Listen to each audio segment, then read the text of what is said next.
नमस्कार, खबरों की खबर में आपका स्वागत है। महाराष्ट्र की राजनीति ठीक उसी हिसाब से हिचकोले खाती है कि जैसे किसी तेज धार वाली नदी के अंदर कोई नाव डगमगाती हो और जो नाव को चलाने वाले लोग हैं, जो पॉलिटिकल मास्टर्स हैं, इस गठबंधन को चलाने वाले, वो इतने कंफ्यूज्ड हो गए हैं कि उनको समझ में नहीं आता कि कहाँ हाँ, कहाँ ना और कहाँ चुप रहा जाए। अभी 2 दिन पहले खबर आई कि ममता बनर्जी के साथ ये सारे लोग हाथ पे हाथ मिला करके एकजुटता की घोषणा कर रहे थे।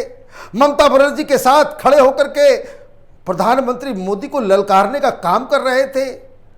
होटल के अंदर ममता बनर्जी से मिलने के लिए मुख्यमंत्री उद्धव ठाकरे के सुपुत्र आदित्य ठाकरे और उनके शिवसेना के जो चाणक्य हैं संजय राउत, वो जाकर के वहां पे शिष्टाचार अपना निभा रहे हैं। ममता बनर्जी गई उधर और इधर फिर से लोगों ने तलवार खींच ली। कह रही भाई ये ममता बनर्जी बीजेपी के एजेंट बन गई है। समझ में नहीं आ रहा है इन लोगों को क्या हो रहा है।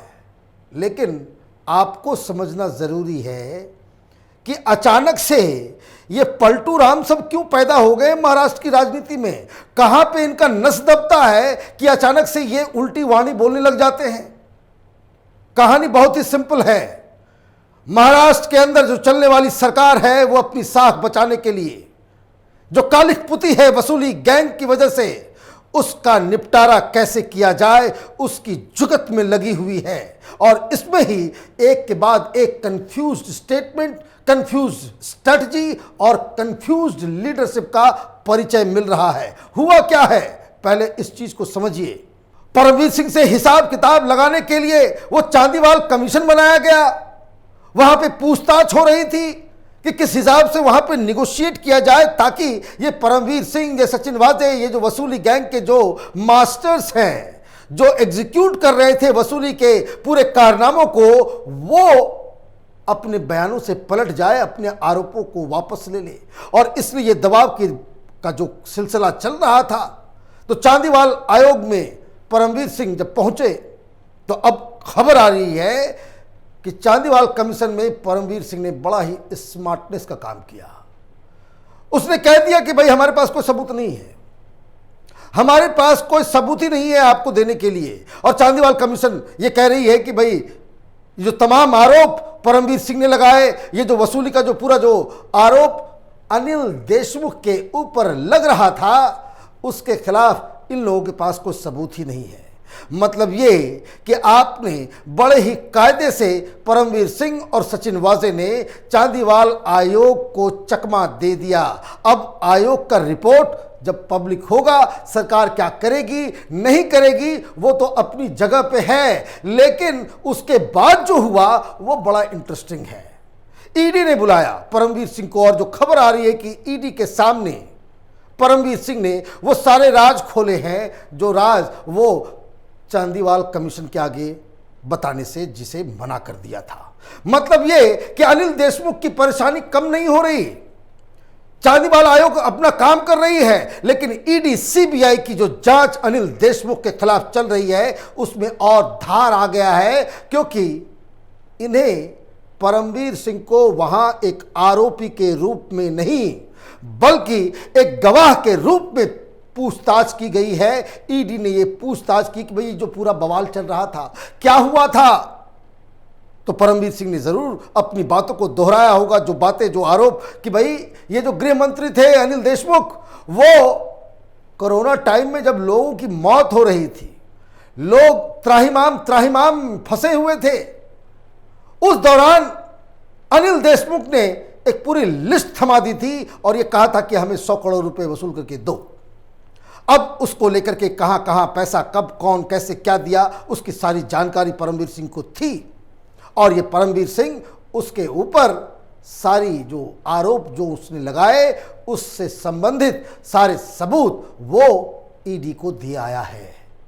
मतलब आप समझिए, ये पूरी कवायद ये जो नवाब मलिक कर रहा था, ये शरद पवार प्रधानमंत्री से मिल रहे हैं, अमित शाह से रात के अंधेरे में सुनसान जगह पे मिल रहे हैं, ये जो बार बार शाहरुख खान के बेटे के नाम पे सेंट्रल एजेंसियों के ऊपर सवाल खड़े किए जा रहे थे, वो सब एक रणनीति का हिस्सा था कि किस हिसाब से आप ये प्रोजेक्शन दें, इस तरह का नैरेटिव क्रिएट करें कि महाराष्ट्र की सरकार तो हरिश्चंद्रों की सरकार है, कोई गड़बड़ी नहीं करते, हम लोग ईमानदारी से सरकार चला रहे हैं, सेवा कर रहे हैं लोगों की, और ये मोदी सरकार अपने एजेंसियों को हमारे पीछे फेंक दी है। वो सरकार को डिस्टेबलाइज करना चाहती है, सरकार को बदनाम करना चाहती है, महाराष्ट्र को बदनाम करना चाहती है। ये इनका नैरेटिव का पूरा सिस्टम था, लेकिन दाल नहीं गली। दाल इसलिए नहीं गली क्योंकि मोदी सरकार ने कहा कि अभी तो बच्चों ये तो सिर्फ वसूली गैंग है, हर नेताओं के खिलाफ सबकी फाइल खुल जाएगी, और सबकी फाइल खुल गई। शरद पवार के परिवार के ऊपर 1400 करोड़ रुपए का जो बेनामी संपत्ति उसको सीज किया गया है, और आगे की कार्रवाई जारी है। उससे सब कुछ वहां पे जो पॉलिटिकल क्लास, जो सरकार वहां चला रहा है, वो सदमे में है कि अब क्या किया जाए। और इसीलिए जब ममता बनर्जी वहां पहुंची तो ममता बनर्जी ने कह दिया कि भाई हम तो मोदी सरकार के खिलाफ एक बहुत बड़ी मुहिम शुरू करने वाले हैं। शरद पवार, पीके, ये जो प्रशांत किशोर, हिंदुस्तान की राजनीति का दलाल सबसे बड़ा, वो सारे लोग गुपचुप गुपचुप मीटिंग कर रहे थे। शरद पवार के घर से बाकायदा प्रेस कॉन्फ्रेंस भी यशवंत सिन्हा ने किया था, जो टीएमसी के जनरल सेक्रेटरी बना दिए गए हैं, बीजेपी के भगोड़े हैं। और ये सारी कवायतें जो इसलिए चल रही थी कि मोदी सरकार को किसी तरीके से घेरा जाए, एक दबाव डाला जाए। उसी के तहत शरद पवार दिल्ली भी आए, और दिल्ली में उन्होंने ये जो सेंट्रल एजेंसियां हैं उसके गलत इस्तेमाल को लेकर के विपक्षियों को एकजुट करने की कोशिश की। लेकिन यहां भी दाल नहीं गली, हर दांव बेकार जाता गया। लेकिन ममता बनर्जी का खेल कुछ और हो गया।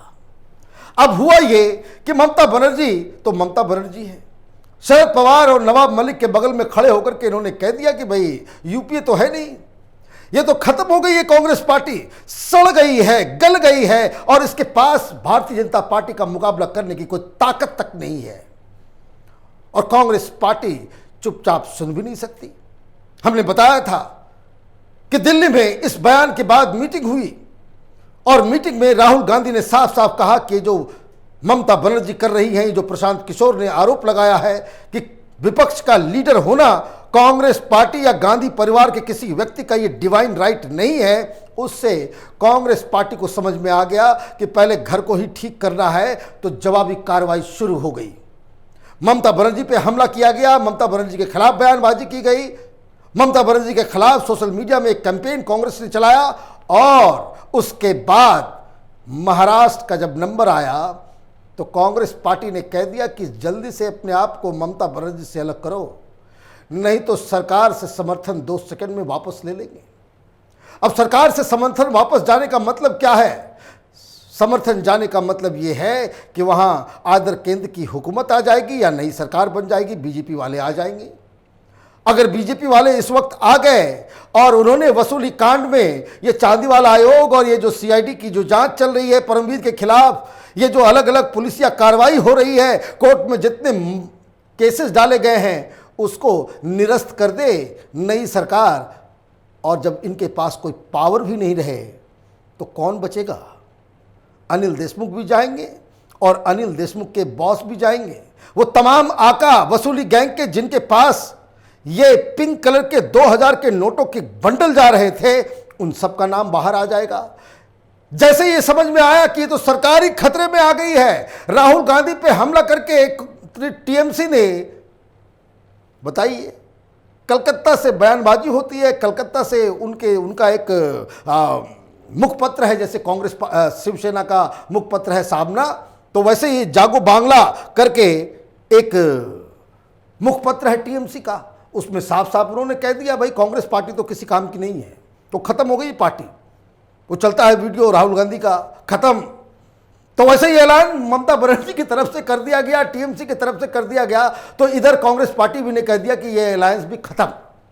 अब ये खत्म की जो बात हुई, तुरंत इन लोगों को समझ में आया कि बहुत बड़ी गलती हो गई, और इमीडिएटली कल तक फूलों का गुलदस्ता लेकर के जो जा रहे थे, ममता बनर्जी के साथ फोटो खिंचवा रहे थे, उन्होंने कहना शुरू कर दिया कि देखिए ममता बनर्जी बड़ा गलत काम कर रही है। बिना कांग्रेस के इस देश में कोई विपक्ष नहीं हो सकता, बिना यूपीए के प्रधानमंत्री मोदी से मुकाबला नहीं किया जा सकता। और लगे ये लोग चंडी पाठ शुरू करने जैसे ममता बनर्जी करती है, लगे चापलूसी करने कांग्रेस पार्टी की, और ये कहने शुरू कर दिया कि ये ममता बनर्जी जो काम कर रही है कि कांग्रेस को हटा करके किसी थर्ड फ्रंट की जो कल्पना हो रही है वो दरअसल मोदी को मजबूत ही करेगा। भाई ये अकल पहले नहीं आई थी जिसमें तस्वीर खिंचवा रहे थे आप लोग, तब ये अकल नहीं आई थी जब शरद पवार के बगल में खड़े होकर के वो राहुल गांधी को बिल्कुल ही जो कह सकते कि खत्म करने की कोशिश कर रही थी, कांग्रेस पार्टी के ऊपर इस तरह की बातें कह रही थी कि भाई बिल्कुल कांग्रेस पार्टी लड़ने लायक ही नहीं बची।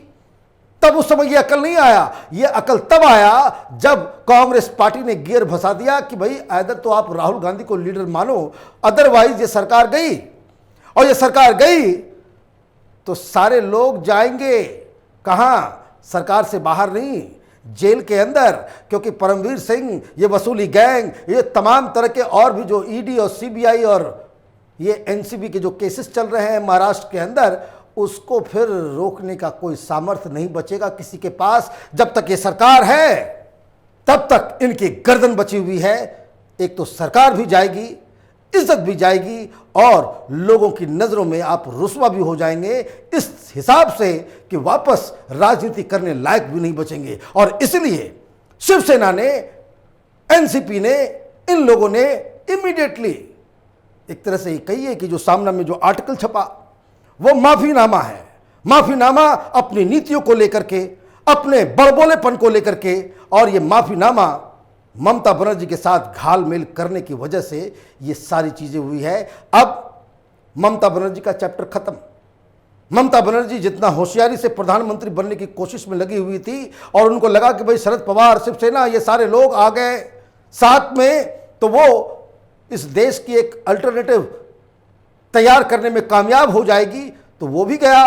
चारों तरफ से इसी को कहते हैं कि बुरे काम का बुरा नतीजा। आप गलत करेंगे तो आपको इस तरह के एम्बैरेसिंग सिचुएशन में आना पड़ेगा।